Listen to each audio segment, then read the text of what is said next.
एषा ब्राह्मी स्थितिः पार्थ नैनां प्राप्य विमुह्यति स्थित्वा स्यामन्तकालेऽपि బ్రహ్మ నిర్వాణమృచ్చతి. పార్థ, జ్ఞానోదయం కలిగిన జీవాత్మ స్థితి ఎలా ఉంటుందంటే, ఒకసారి జ్ఞానోదయం కలిగిన తరువాత ఇక మళ్ళీ అది మాయలో పడదు.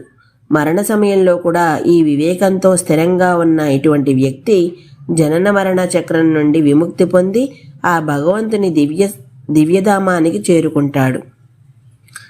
బ్రహ్మన్ అంటే దేవుడు, మరియు బ్రాహ్మణీ స్థితి అంటే భగవత్ ప్రాప్తి నొందిన స్థితి. జీవాత్మ అంతఃకరణ శుద్ధి బుద్ధి కలిపి ఒక్కోసారి అంతఃకరణని సాధించిన పిదప భగవంతుడు తన దివ్య కృపని ప్రసాదిస్తాడు. ఆయన కృపచే దివ్య జ్ఞానాన్ని, దివ్య ఆనందాన్ని మరియు దివ్య ప్రేమని ఆ జీవాత్మకు ప్రసాదిస్తాడు.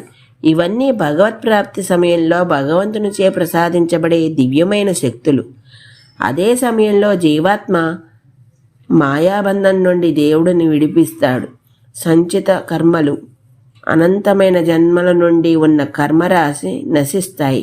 అవిద్య అంటే భౌతిక ప్రపంచంలో గడిపిన అనంత జన్మలలో నుండి లోపాలున్న అజ్ఞానం పోగొట్టబడుతుంది.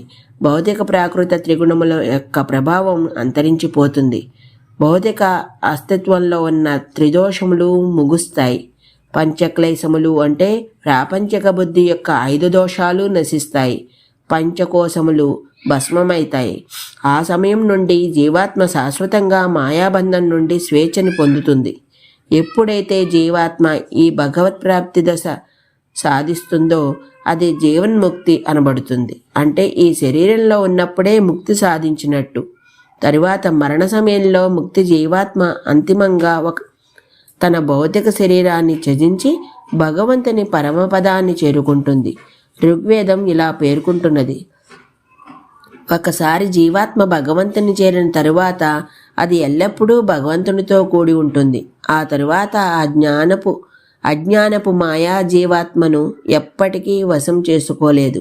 మాయ నుండి శాశ్వతమైన ముక్తి కలిగిన స్థితిని నిర్వాణం, మోక్షం అని అంటారు. ఫలితంగా ముక్తి అనేది భగవత్ప్రాప్తి ద్వారా సహజంగానే వచ్చే పరిణామం.